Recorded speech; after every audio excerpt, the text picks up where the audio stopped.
la escritura no es únicamente una escritura alfabética como la que hoy tenemos, que es A, B, C, D, E, F, G, sino también dentro de esa mirada quizá globalizada, hegemónica sobre la escritura, nos han hecho creer que lo otro ya no es escritura. Y lo otro me refiero a el bordado es una forma de escritura, nuestra vestimenta es una forma de escritura, es un texto finalmente.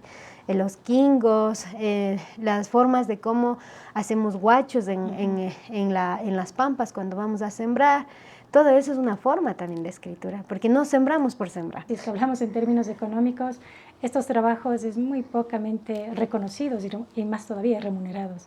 Entonces realmente se necesita de una conciencia social muy profunda para poder hacer lo que haces. Así es que por favor. Bueno, voy a leer un pequeño poema. Ayer volví a caer. Caí sobre la hierba brizna de mi existencia. Caí y escuché los trozos de mí, una vasija que guarda sus pedazos en el fondo y en la oscura niebla.